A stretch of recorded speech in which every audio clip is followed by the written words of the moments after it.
Bonjour à tous, c'est Moswen qui est notre invité aujourd'hui dans le Grand Bazar sur Maritima TV et sur Maritima Radio. Bonjour Moswen. Bonjour Jules. Bonjour celle qui chante. C'est bien ça. Parce que Moswen, donc, c'est la traduction en égyptien ancien. Exactement. Celle qui chante, pourquoi ce... Ça me paraissait original, je trouvais ça joli et puis ça avait du sens. Donc je me suis dit pourquoi pas. Parce que toi, c'est pas l'égyptien que tu pratiques, c'est plutôt l'anglais. Oui. Parce que tu es chanteuse, mais sinon tu es traductrice pour des... Sociétés, exactement. Je fais de la traduction technique au quotidien. C'est-à-dire que tu traduis des manuels, des modes d'emploi de l'anglais en français, c'est ça, pour des industries, pour des entreprises ? Voilà, plutôt des contrats. Ouais. Voilà, je fais aussi de la formation en entreprise. Voilà, les deux. D'accord. Alors toi, tu es d'Aix-en-Provence. Oui, c'est bien ça. Contrairement à beaucoup de chanteurs, toi, la musique, chanter, c'est arrivé sur le tard. Oh oui. Ça a toujours été une passion. Ouais. J'ai toujours aimé ça, j'ai toujours admiré énormément d'artistes. Et puis un jour, je me suis dit, pourquoi pas essayer. Je pense pouvoir chanter juste. Et puis il y avait tellement d'artistes que j'admirais. Et je me suis dit, je vais me lancer aussi. Voilà. Lesquels artistes, quelles sont tes influences ? Alors, je suis complètement fan du groupe irlandais The Corrs. Oui. Ils existent encore parce qu'on n'entend plus parler. Oui, ils existent encore. Ils font encore des choses très sympas. Un peu moins. Mais je crois qu'il y a eu une tournée il n'y a pas longtemps. Mais en tout cas, tous leurs titres, je suis complètement fan. Tous ces instruments un peu celtiques, les guitares, les violons, les pianos. Enfin, je trouve ça vraiment magnifique. Et puis, ces chanteuses canadiennes et américaines, Tori Amos, Sarah McLachlan.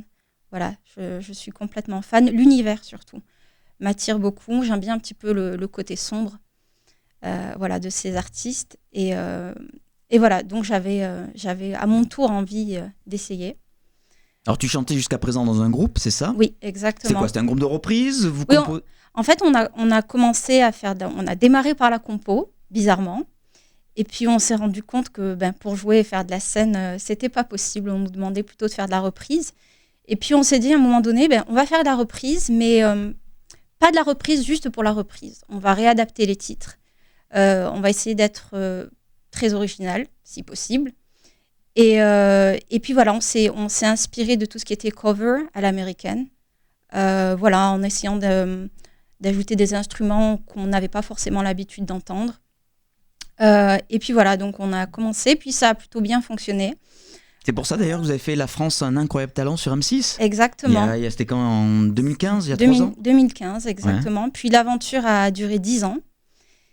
Et puis voilà, en 2016, je participais à différents concours d'auteurs paroliers aux États-Unis. Et puis voilà, c'est comme ça que j'ai fait la rencontre de mon premier producteur qui m'a proposé à ce moment-là d'enregistrer 7 Days, donc mon premier single, au Sears Studio, qui est le studio de John Lennon à New York. Wow.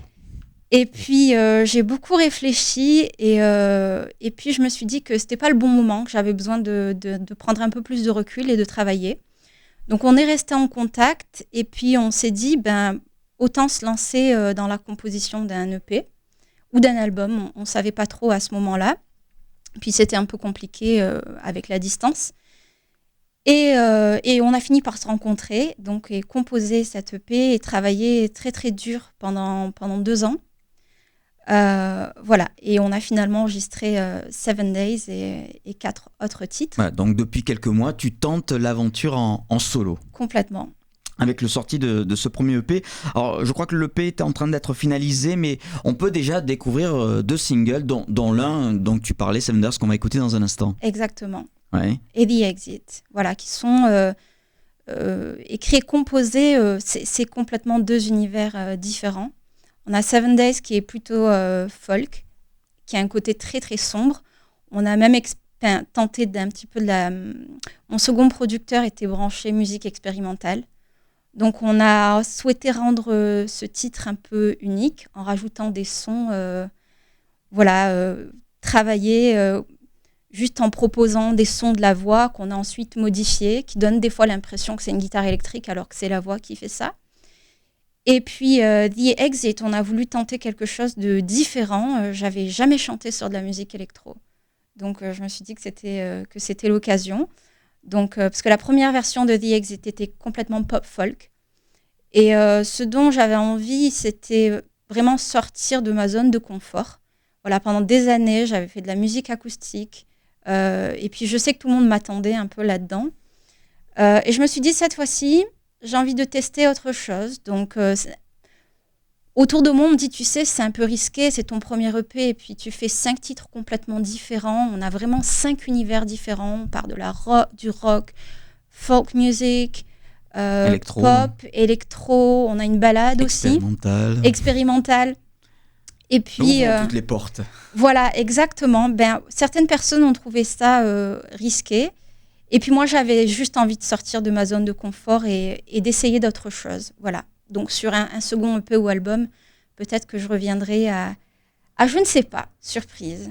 Et ce EP, donc, tu l'as produit, tu l'as enregistré, finalisé New York, Nashville et Londres également ? Exactement. Ouais. Ce qui m'intéressait dans ce projet, c'était d'amener plusieurs personnes du monde entier à collaborer sur un même projet sans jamais se rencontrer.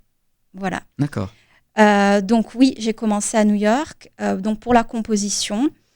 Le chanteur lead qui m'a aidé, lui, Scott, se trouve à Nashville. Certains instruments ont également été enregistrés à Nashville. Et quand la démo était prête, voilà, on s'est dit, on va attendre encore quelques mois pour voir est-ce que ça te plaît toujours, est-ce que tu vas avoir envie de modifier des choses. Et l'album, en partant de New York, me plaisait beaucoup. Mais il manquait un petit quelque chose. Il manquait ce côté sombre que je voulais depuis le début. Et puis, j'ai rencontré mon second producteur, David, en Angleterre, donc qui est anglais. Et donc, complètement fanat de musique expérimentale. Il a su apporter cette petite touche dont j'avais besoin dès le départ. D'accord. Et personne en France, alors, du coup ? Les photographes. Ah, quand même. En France, bien sûr. Il y a un peu une French touch. Oui, je voulais vraiment une French touch au niveau de l'image. Et donc, j'ai travaillé avec la fantastique Lauriane Goulet à Paris et Étienne Clotis sur Aix-en-Provence. Et ils ont vraiment su répondre à mes attentes. Voilà, parce que Moss Swan, c'est aussi un personnage. Parce qu'autour de ta musique, il y a tout un concept très visuel, très féerique, très magique. Exactement. Je voulais ajouter un peu de fantaisie. J'étais très attirée par ce côté sombre. J'adore les contes de fées, j'adore l'ésotérisme. Enfin, ça me passionne, toutes les histoires surnaturelles. Et c'est ce que je raconte aussi parfois dans mes textes. Voilà, sans rentrer dans un cliché de musique Disney. Voilà, c'était ma crainte au départ. Voilà, c'était pouvoir me permettre tout ce que j'avais envie de faire avec beaucoup de liberté en tout cas. Et le EP sortira, ce sera en début d'année 2019. Ça sera en début d'année, le cadeau de 2019. D'accord. Plus d'infos sur Facebook, Moss Swan évidemment. Exactement. Pas de site web ? Pas pour l'instant, mais ça ne saurait tarder. D'accord. Moss Swan était notre invité aujourd'hui dans le Grand Bazar. On t'embrasse, on te souhaite bon vent. Merci beaucoup. Et on l'écoute ce titre, 7 Days. Dazzled the lights that I can't really fight. I look around and I feel it inside. Something is starting, yes, in my heart beating. Why am I here? I don't know. Let it go when it's Monday.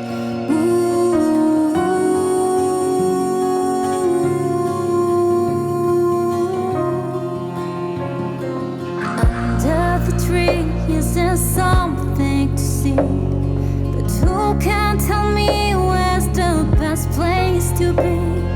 I'm feeling high cause I'm lost, can't you see? I want to know, does it really exist? And it's Tuesday.